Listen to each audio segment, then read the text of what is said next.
America, you look like you need a holiday. A fair dinkum holiday.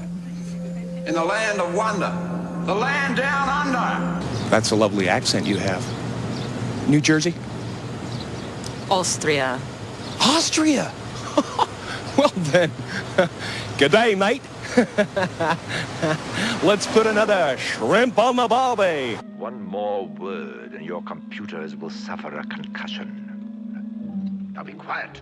In a few short moments, my insensitive friend, with the aid of this magnificent vehicle, we shall say goodbye forever to this unhappy planet. It doesn't matter who we are. What matters is our plan. We house the galaxy's largest collection of fauna, relics, and species of all manner. I present to you Tanalir Tevan, the collector.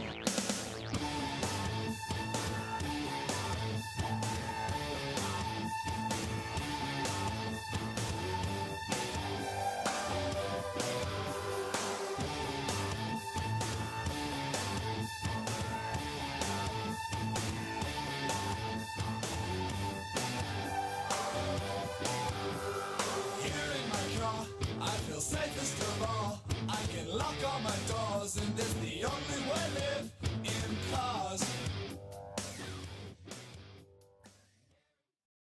All right, the Collector Radio. I am Eric Danger Ninehouse. Jeff the Collector Aberdeen. Tonight, first of all, happy Aussie Day. Happy Aussie Day to happy you, Aussie mate. Day. We have been waiting weeks and months, or whatever it is, how long we've been planning to. Let's do. I'm gonna start over. We just start over. Danger Ninehouse. Jeff the Collector Aberdeen. And for the past couple weeks, we have been planning Aussie Day. Happy Aussie Day. Happy Aussie Day to you, mate. And we have a room full of Australians. Would you like to introduce our guests? Yeah, I'd like to say hi to Elle, Dawe. Hey. And Vernon Wells. Hey. Hey. G'day. Sorry. G'day, mate. G'day, mate. You know what? I want to welcome these two characters. Yes. Great people. Welcome to our radio station. Thank you for coming. Yes. Australia Day, 1788. So, they've been sitting here for about last 200 years. I think we've got to, let's let them talk. They've been sitting here waiting to talk for 200 years. Yes. We have had a whirlwind couple days, and you've had a hellacious flight. You came in how many hours? I think 16 hours to get here. Yeah, I know, it wasn't that many. It was like 13 hours. Okay, 13. Are your arms tired? Yeah. Haha, Dad. Yeah, no, they're not tired. I'm good. So, and again, we were talking about this earlier. I have never seen Commando, and we had tried to sit and watch it. And we're in production for this thing that we're doing, and we just had. I got to do my homework because she.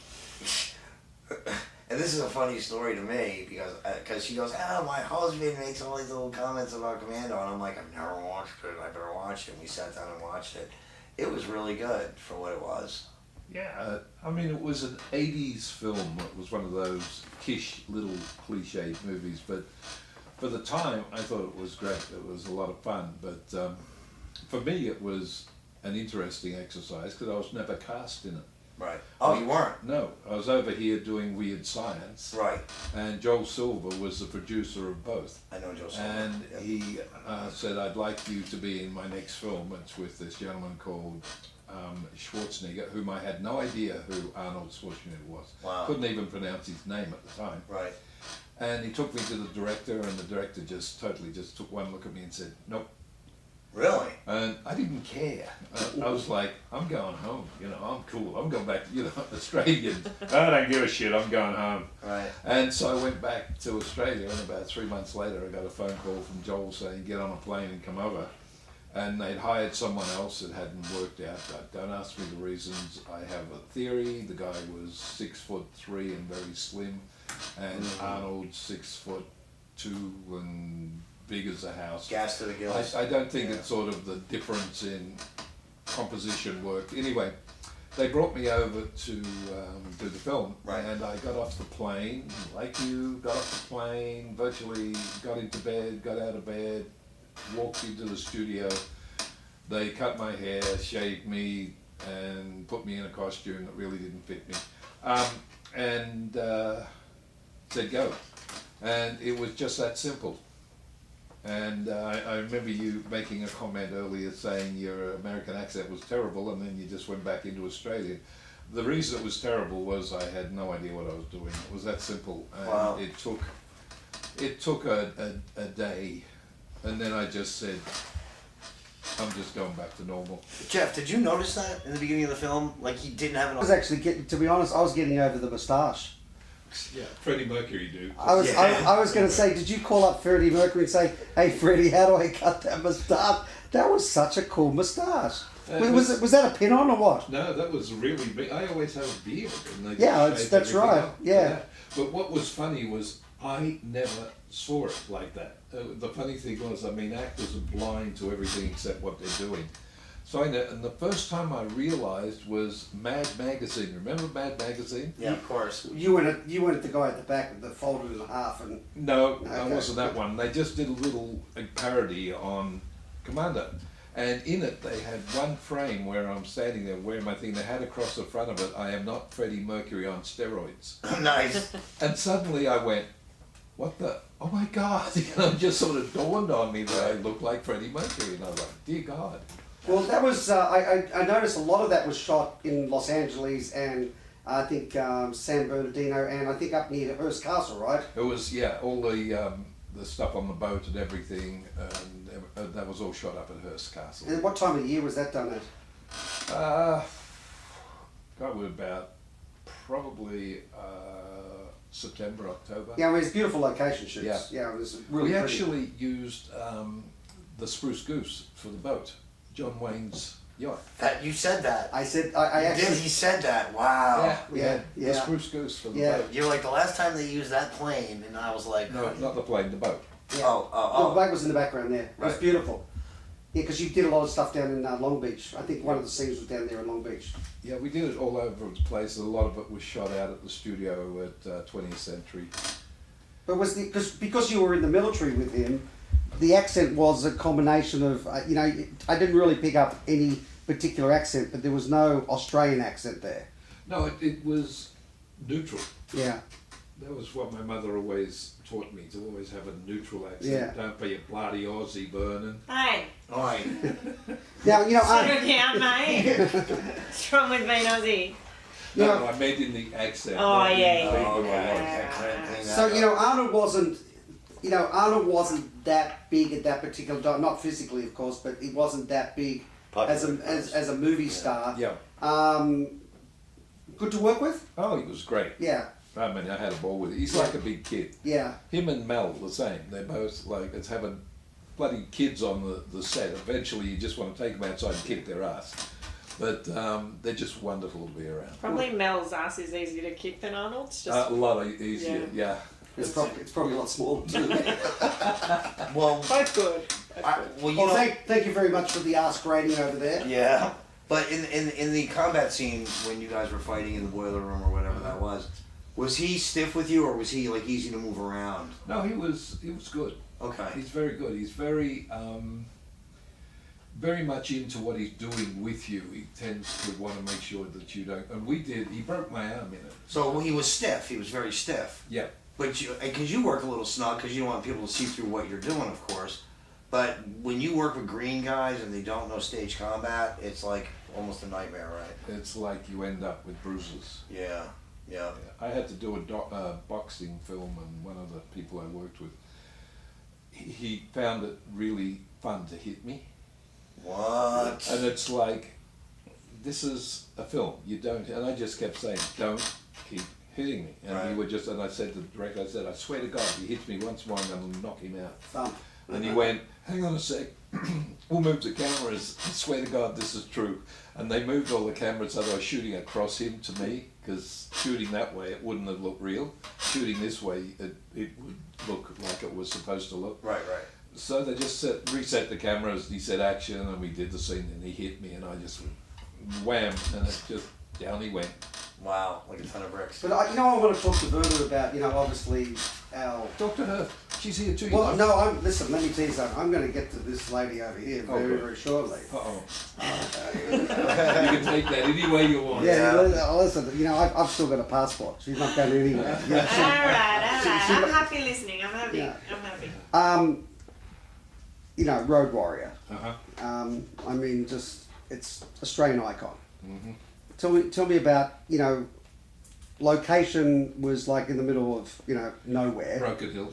Right. It's still broken, I hear. Yeah. How was that working out in location? Because obviously, there's no studios out there. You've got to bring you've got to bring Jenny's, you've got to bring set, you've got to bring everything out there. What time of year was it out when you're shooting? It was actually summer, but out there summer is freeze-ass cold. But the funny thing was, George chose that location because he checked. At one stage we were going to shoot on the Rocket Range up in Queensland, isn't it? Or South Australia. Broken Hill? No, the American base, Yeah, I think it might be Queensland. Yeah, in Queensland we were going to shoot there, but they had rain. Right. And he went through all these things, and the only place that it hadn't rained for like 30 years was Broken Hill. So of course we get there, and what does it do? It rained, it snowed, we had We snow. need you back there. There's a drought going on. Cows are suffering, mate. It was just ridiculous. But it was, even there's a shot of me where I'm on top of the truck, the semi, and there's this blue sky behind me, and everybody that sees that shot of me, the still, they go, oh my God, it must be so cool working out. It was, it looks like it was just like summer, and it was like 30 degrees, and I was freezing. Can I translate for the Americans? I was like, 30 is awesome. Can I translate for the Americans that for the Aussies that a semi is actually a semi-trailer? A semi-trailer, and it was 30 degrees, so it was pretty bloody hot. It's really hot. Was it Celsius or? In Australia, that's pretty hot in your Celsius shit, but it wasn't. It was in ours. Oh, so you were cold. Yeah, no. Did you ever see the wardrobe before? There wasn't much of it. Not so much. Yeah. So what were you doing? Were you doing 6-day shoots up there? Yeah. Yeah. Wow. That's and how long were you up there for? I believe we were up there for 5 weeks. And what was the accommodation like? Big tents? No, actually, we stayed in town. Right. In Silverton? No, in Broken Hill. Okay. And we were shooting out at Silverton. We stayed in at Broken Hill, in little old, not hotels. We all stayed in the other ones. Caravans? No. What do you call motels? Motels. My brain isn't working. But the funniest thing to that is that when we arrived, there was this whole big thing, and the police came up to see us, and they just informed us that some enterprising gentlemen had, there was a very large building had been vacated, and they had taken it over without telling anybody and put all these lights in it and all these marijuana plants, and they were growing marijuana for the film crew. Not that we knew, but they were doing it. Wow. And unfortunately, they left the lights on all the time. They had to because they were heating because up. they're growing. Right. And somebody noticed it, told the cops, and they went over and arrested them. And they said it was a very good enterprise, very, very enterprising. That's funny. I wanted to say, this week was a great pleasure. I picked up this lovely young lady at the airport. Yeah. Where is she? She'll be here later. But I found this other lady from Australia, Elle, who I've grown to actually like a lot this week. Aw, thanks. And I wanted to talk to Elle about lots of stuff. I know that Eric wanted to ask some bits and pieces about. He loves your shows and all that sort of stuff. Absolutely. You had asked me about who she was and what was her background in acting, and I told you what she was in. Did you actually look it up after I told you, or no? Yep. And what did you think of Housos? I asked her what she did because I wanted to hear it from her. Oh, okay. He doesn't believe anything you say. Actually, strangely enough, the names meant nothing to me. Right. When I first heard them, I was thinking, no, don't know anything about it. Looked up, and then it suddenly dawned on me that one of my friends had come back from Australia, and said, just saw this great show on Australia, and it was the first one you did about the delivery. Yeah. The courier company. Courier company. Yeah. And he said, it is the greatest thing. Somebody in America has got to be smart enough to go and get that and bring it over and do an American version of it, because it is the funniest thing. And I went, oh. And then they told me, of course, that Ian was in it. And he was really the only one that I knew. And I went, That's the name we love Ian. Yeah. Yeah, so Ian was who I was chatting about last night. Yep. Yeah, so unfortunately he's passed away, but he was a brilliant Australian actor and entertainer, and had been for his entire life, really. Yes. Hung out with Olivia and did all sorts of fun stuff. So Wow. Yeah. And then we have who did he think was in Midnight Oil? Oh, so he thought Angry Anderson was in Midnight And Oil. you know That's Angry how long Anderson is, he's right? been I away. grew up with Angry. We were 3 blocks apart. Right. Well, yeah, moving along. Oh, I'm sorry. Well, I have one question that him and I, and you know what, I've interviewed you twice. Yes. And I wanna, I've never asked you this question. I know you've probably heard it 100 times, but I've never heard the answer from it because I follow what you do. And him and I were asking this the other day, and I'll get into it at the end. I'll let him get through his thing. But we see all these reunions. We saw all these cast members. Even Minty, you know, does stuff. Emil Minty. Emil Minty. What a nice guy. Yeah, love him. Right. What happened to the actor, the blonde guy that was on the back of your bike? Like, we don't hear anything about him anywhere. He was never an actor in that set. He was actually, from what I know, was the pizza delivery boy, and he delivered pizza to the studio in Sydney where they were prepping. Right. And I believe either George or his partner said, you'd be perfect for a role in the film we're doing. Would you like to be in it? Right. And basically, that's how we got it. And also they didn't want to pay for the pizza, so it was just Yeah, easier it was free to... pizza. Right, but I got time saying all that, they forgot to, and he walked out, he went, damn, I forgot to get the money for the pizza. Yeah, it wasn't in the budget, for God's sake, so, just offer him a role. Right. Do you think if he reappeared for some of these conventions, he'd do pretty well? Especially, I hate to, stereotype him or, pigeonhole him with you, but when we talk to, Wally and the Beaver and those guys, the Beaver actually just started doing autograph shows, and those two together are doing well together. How do you think it would translate if you and him got back together and did autograph shows, as opposed to you in Virginia? I don't know. It'd probably be a good thing. It would. I think it would. I think it'd be cool because he's never done it, and who knows where he is. With the motorbike. That'd be great. Yeah. Yeah, with the motorbike. Yeah, that'd be great. Yeah, the motorbike. Yeah. Yeah, we have to find that motorbike. There is one around. You may know his name. I can't think. The guy that plays Humongous here in America. He dresses like him. Oh yeah, he does have one. He's got one. Yes. Because I did a show. We all did a show in New York where they had 5 of us. Very good friend of mine. And he had the bike there. He's from New Jersey, actually. The bike's in New Jersey right now, and it's a replica of it. I mean, we could find one. There's no problems about that. Even if we did a replica just for pure signing of autographs, no one's going to know it's a real one. Well, we're not going to perpetrate a fraud, but no, it's not about that. But listen, we're not going to tell anybody. It's about the characters, not about the bike. Right. It's about this particular. The motorcycles aren't going to sign the autographs. But how many times have we heard from people that, and it's Tank Dorsey, by the way. Oh yeah, Tank Dorsey. Yeah, right. And Tank's a longtime friend of mine.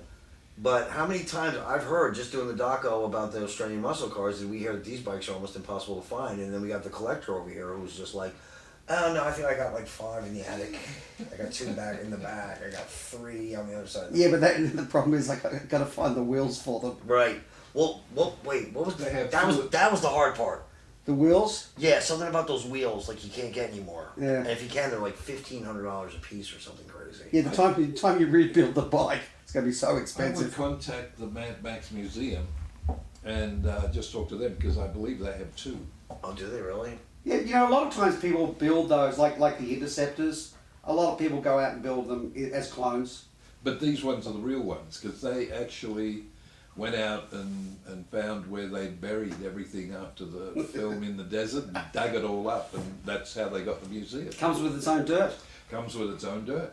Beautiful. So they may have wheels that you could, I don't know, I'm just suggesting. So let's talk to our beautiful lady Yes, over please. Okay, back to me. Okay, well, she's going to be here in about wasn't even mad, She's but- going to be here in about 5 minutes, but let's talk to Elle instead. No, we love Elle. So, Elle, I need to ask firstly. Yes. You hadn't been to the United States for a while, and so you come here. You meet these two Yahoo guys, pick you up from the airport, And then you met us. and then those two guys delivered you to us. Yeah. First impressions coming back to Los Angeles, beautiful weather, etc. Beautiful weather, amazing. Always like to give a shout out just to the beautiful people at LAX airport that work there. They're always so nice. All those like great customs people that are so happy and cheery at 5 a.m. when you come off that Sydney flight. How long I are don't you know here how for? they do it. I was going to say, It's which so- airport did you go to? Yeah. How long are you here for, Elle? How long are you here for? What's in your bank account? Why are you coming here? Who do you know? Have you posted any bad things about our president? No. And when are you leaving? That's the most important question. But you know, all jokes aside, it's a beautiful place to visit. LA, you know, never disappoints. Like the palm trees, the blue skies, the Baywatch flags. It all is like a picture from something that I would have seen growing up on television. So it's always cool to come down and experience it. Venice Beach, we went there. It's still crazy as ever. That's hasn't changed too much. The t-shirts shops are all the same now. They used to be different, but they're all the same now. But California's timeless, though, don't you think? I do think so. I mean, one of my favorite bands of all time is The Doors, and so for me, just being on Venice Beach and going, Jim Morrison probably stood here. Jim Morrison probably was there. The painting of Jim Morrison's still on that wall over there. The Whiskey A Go-Go's up the road. You know, there's just so much cool stuff in my brain about what I'm looking at. Whether anyone else thinks that's cool anymore or not, I don't know, but I sure loved it. Absolutely.